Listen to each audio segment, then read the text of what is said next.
Ce centre, Alexandre Coiré, est ce qu'on appelle dans le jargon technique une unité mixte de recherche, une UMR, c'est-à-dire donc une unité qui est composée de chercheurs et d'enseignants-chercheurs qui viennent de différentes entités administratives et institutionnelles. Pour ce qui concerne le centre Coiré, traditionnellement 3 sources d'approvisionnement. Les chercheurs qui sont recrutés par le CNRS et qui ont donc un statut de chercheur, les enseignants-chercheurs du Muséum national d'histoire naturelle, qui donc sont recrutés par le muséum, les chercheurs de l'École des hautes études en sciences sociales, qui sont des enseignants-chercheurs eux aussi. Moi, je travaille globalement sur le 19e, le début du 20e siècle, et je travaille notamment sur les dispositifs, les manières de voir en sciences. Beaucoup sur les instruments d'optique par exemple, sur les microscopes, les télescopes, mais aussi la manière dont par exemple un planétarium, un panorama, un projecteur va être utilisé dans des contextes non scientifiques, donc pas dans des laboratoires ni des observatoires, mais la manière dont certaines techniques, certaines manières de voir, certaines théories vont être transmises, communiquées au public, appropriées, utilisées. Je travaille sur l'histoire des sciences de l'homme, l'histoire des sciences de la nature et surtout leurs relations. C'est-à-dire que l'un de mes domaines de recherche est le naturalisme scientifique dans toute l'extension du terme et la manière dont il se trouve répercuté dans les sciences de l'homme, en particulier au XIXe siècle. Ce qui m'intéresse, c'est une sorte d'histoire politique et sociale des sciences. C'est-à-dire comprendre comment les sciences se construisent dans la vie sociale ordinaire, dans les sociétés, comment elle est discutée, comment elle est appréciée. Alors je la regarde telle qu'elle se fait dans les laboratoires, mais je la regarde aussi dans les laboratoires militaires, dans les laboratoires industriels, dans le débat public, dans l'espace public. Si on veut vraiment synthétiser à l'extrême ce qui nous caractérise tous ici, c'est la formule histoire sociale et culturelle des sciences, qui peut être insatisfaisante parce que trop courte, et peut-être trop vague, mais qui reste quand même, malgré tout, encore une fois, la manière la plus simple et la plus directe de singulariser le centre Coiré dans le paysage, dans le domaine, sur la place parisienne et ailleurs aussi. Mes travaux de recherche ils portent sur une histoire des sciences peut-être un petit peu décalée par rapport à l'histoire des sciences classiques, puisque c'est l'histoire des sciences aux frontières des sciences et de la justice. Ça porte essentiellement sur les théories savantes, sur le crime et le criminel, je dirais en gros toutes les théories qui tentent d'expliquer le passage à l'acte, essentiellement soit dans un modèle plutôt naturaliste, médical, comme au XIXe siècle, ce qui est la façon dominante de penser un peu la criminalité, où on voit apparaître l'émergence, je dirais, d'un type criminel dont on recherche les caractéristiques physiques ou autres, à travers le problème notamment de la récidive. Je travaille sur les politiques spatiales, sachant que le terrain qui m'intéresse, je suis géographe de formation, c'est l'espace circumterrestre, l'espace qui est autour de la Terre. Donc j'ai 2 grandes manières d'aborder ce sujet. Premièrement, de regarder qu'est-ce qui se passe dans l'espace, qu'est-ce qui tourne, qu'est-ce qui est envoyé, par qui, pourquoi faire, quelle est la durée de vie, quelles sont les routes qu'ils décrivent. Donc toute une série, je dirais, assez classique finalement d'analyse de terrain, comme ce qu'on peut faire et qui suppose d'avoir les enregistrements des satellites, les numéros d'immatriculation et finalement une information assez disponible, difficile à trouver mais qui existe, qui n'est pas une information de type secret comme on pourrait spontanément le penser. Et puis le deuxième volet qui est de regarder à partir justement de ces grands programmes qui sont mis en œuvre, pourquoi tel ou tel pays choisit d'occuper l'espace de cette façon-là. Alors moi je suis surtout un spécialiste du XXe siècle, j'ai touché un peu au XIXe siècle, mais mes spécialités, si vous voulez, moi j'ai parlé de la physique en France. Comment on fait de la physique en France dans l'entre-deux-guerres comparé à la manière dont on l'a fait aux États-Unis, par exemple. Pourquoi c'est pas exactement le même métier. J'ai travaillé au Centre européen de recherche nucléaire. Qu'est-ce que c'est faire de la physique des particules avec des gigantesques machines après-guerre et comment se fabriquent les collaborations, comment on répartit le temps des machines, enfin, comprendre qu'est-ce que ça veut dire expérimenter dans des conditions pareilles.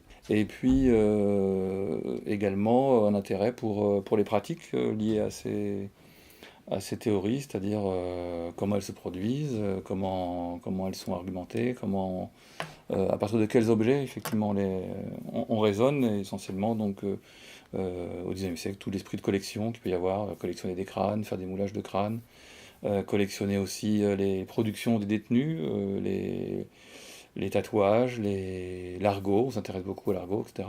Nous travaillons donc en histoire, philosophie et sociologie des sciences et des techniques. Nous travaillons dans ce centre autour d'une période qui va en gros du XVe siècle au très contemporain, avec cependant un certain nombre de nos collègues qui travaillent sur une partie de l'histoire des sciences qui a longtemps été centrale dans l'histoire même de ce centre, à savoir l'histoire des mathématiques. Et certains de mes collègues sont responsables de l'animation de la recherche sur des périodes qui sont très très éloignées de celles qui sont le centre de gravité du centre, en particulier l'Antiquité. J'ai beaucoup étudié des fabricants d'instruments et la manière dont les fabricants jouent un rôle de pivot entre la physique, la chimie, l'astrophysique autour de 1900 et permettent aux cultures scientifiques différentes finalement de communiquer à travers cette culture matérielle, à travers l'adaptation des instruments. Je suis historienne de formation et j'ai fait une thèse dans le siècle passé maintenant qui portait sur l'histoire de l'enseignement des mathématiques dans les collèges jésuites de la Renaissance. Les Science Studies, que moi j'ai découvertes après ma thèse et pas avant malheureusement, c'est une manière de regarder les sciences comme étant... on les regarde à une très grande échelle, c'est-à-dire on les regarde de très très près dans des interactions, on regarde les gestes du scientifique, qu'est-ce qu'il convainc de quelque chose, on regarde est-ce que son argumentaire convainc un autre, comment un autre se convainc. Et on découvre en fait que c'est ça la force extraordinaire des Science Studies, c'est que les énoncés sont extrêmement dépendants des contextes précis dans lesquels ils s'élaborent. Et qu'au fond, on ne découvre pas la vérité. Ce qu'on fabrique, c'est des corrélations intéressantes, et que donc il y a toujours des controverses, des polémiques autour de ces savoirs. Je pense que ce qui est intéressant dans la recherche ici, c'est que on a à la fois effectivement une très grande variété d'objets, et une grande variété d'approches, et que ces choses-là interagissent, sont en discussion et font l'objet de débats réguliers entre nous. Et je pense que ça profite à tout le monde, c'est-à-dire que chacun d'entre nous réfléchit sur cette base, avance, affine ses propres propositions en fonction de la contradiction qu'il peut avoir les uns et les autres par rapport à ses propres choix méthodologiques, épistémologiques.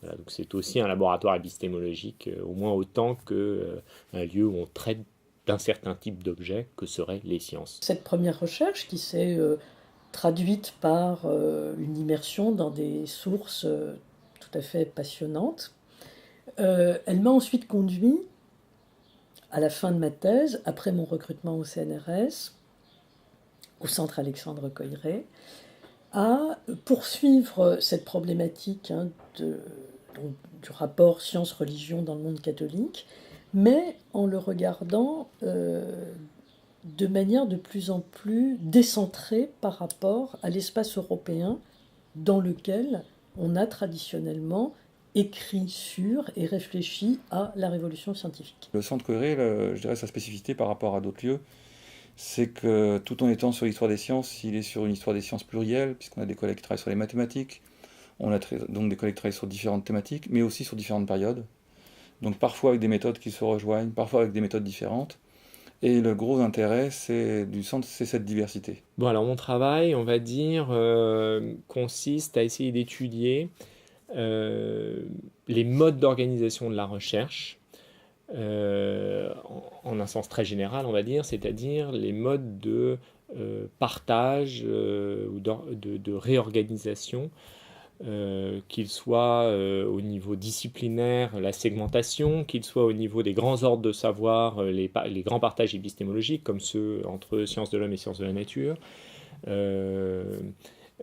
qu'il soit à un niveau beaucoup plus micro, des débats entre options théoriques, etc. J'ai travaillé sur l'organisation de la médecine et des questions de santé à la fin de l'Ancien Régime, donc dans les 20-30 dernières années avant la Révolution française et quelques années après.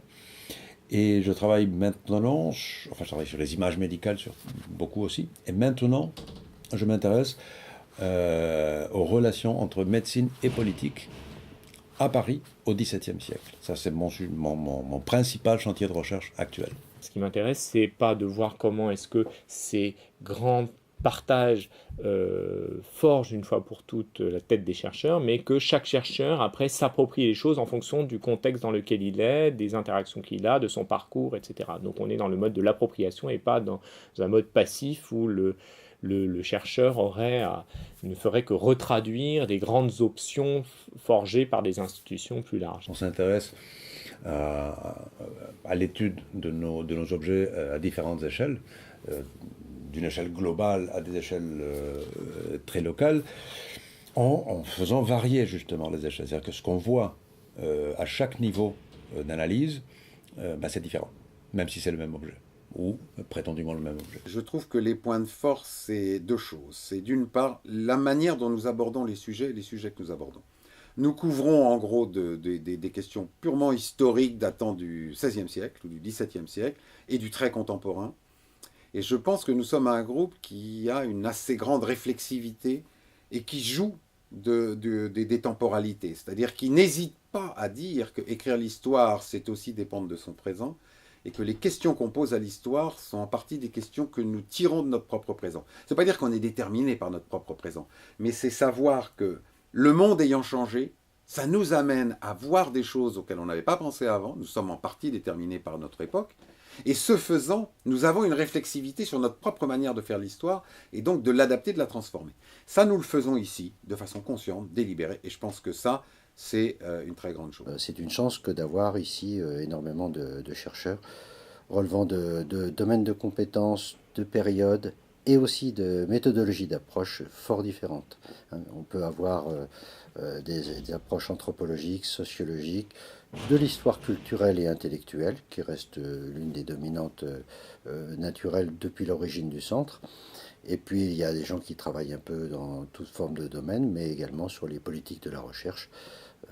Ceci concerne peut-être plus le contemporain, mais pas nécessairement. Le Centre Coéré, par cette diversité, nous donne aussi un regard un peu différent sur les sources sur lesquelles on travaille et permet vraiment de croiser les méthodes et du coup de faire émerger peut-être des façons de travailler un peu différentes et de repenser des problématiques qui avaient déjà été travaillées auparavant.